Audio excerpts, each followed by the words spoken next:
Hi అండి. అందరూ ఎలా ఉన్నారండి? బాగున్నారా? నేనైతే చాలా బాగున్నాను. ఈరోజు చాలా డిఫరెంట్ స్టైల్‌లో చాలా కమ్మగా, టేస్ట్‌గా ఉండే కమ్మగా పచ్చిపాలు పోసి, క్యాబేజీ, పెసరపప్పు, కొబ్బరి వేసి కర్రీ చేశానండి. చాలా టేస్ట్‌గా, చాలా కమ్మగా వచ్చింది.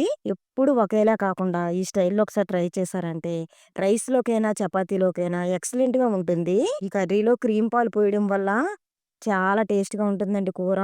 అక్కడక్కడ నేతి వాసన తగులుతూ మనం రైస్‌లో కలుపుకొని తింటే ఎక్సలెంట్‌గా ఉంటుంది. ఇంకెందుకండి ఆలస్యం వీడియోలోకైతే వెళ్ళిపోదాం. స్టవ్ మీద పాన్ పెట్టుకున్నానండి.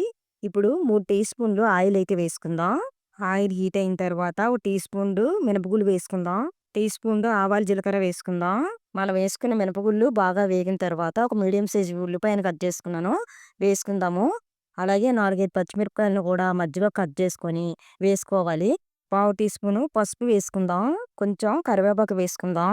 కలుపుకోండి. మంటను మీడియం ఫ్లేమ్‌లో పెట్టుకొని బ్రౌన్ కలర్ వచ్చేంత వరకు వేయించుకోవాలి. ఆనియన్స్, పచ్చిమిర్చి బాగా ఏగిన తర్వాత ఆ కప్పుతో కప్పుడు పెసరపప్పు అయితే వేసుకుందాము. కలుపుకోండి.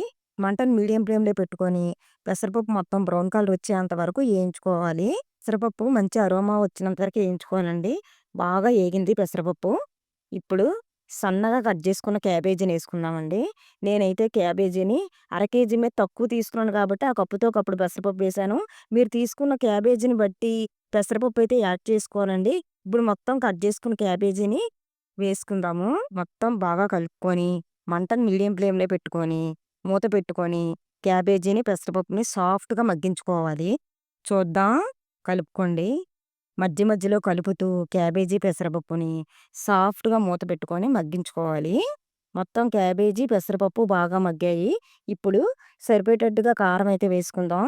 కలుపుకోండి. మనం వేసుకున్న కారం కూడా పచ్చివాసన లేకుండా బాగా ఏయించుకోవాలి. మూత పెట్టుకొని మళ్ళీ సాఫ్ట్‌గా మగ్గించుకోండి. చూద్దాం. చూడండి మనం వేసుకున్న కారం కూడా బాగా ఏగింది. ఇప్పుడు క్యాబేజీ, పెసరపప్పు ఉడకడానికి ఒక చిన్న గ్లాసుడు వాటర్ వేసుకోవాలి. బాగా కలుపుకోవాలి. మనం వేసుకున్న వాటర్ మీకు అర్థమవుతుంది కదండీ! నేను ఎంత వాటర్ వేసానో. పైకి కాస్త వాటర్‌లా కనిపించాలండి. మరీ ఎక్కువ వాటర్ మాత్రం వేసేయకూడదు. చూద్దాం. చూడండి.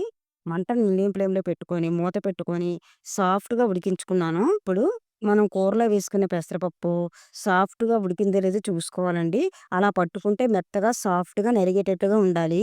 పెసరపప్పు, క్యాబేజీ బాగా ఉడికిన తర్వాత ఒక 4 మీడియం సైజ్ టమాటాలని సన్నగా కట్ చేసుకొని వేసుకుందాం.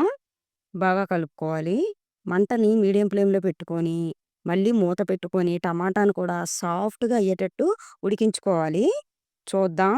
చూడండి. మనం వేసుకున్న టమాటా కూడా పెసరపప్పు, క్యాబేజీతో పాటు బాగా మెత్తగా ఉడికింది. కర్రీకి సరిపడేటట్టుగా సాల్ట్ వేసుకుందాం. కలుపుకోండి.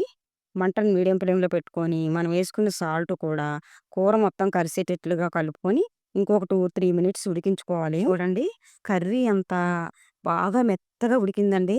ఇలా దగ్గరికి మొత్తం అంతా ఇంకించేసుకోవాలి.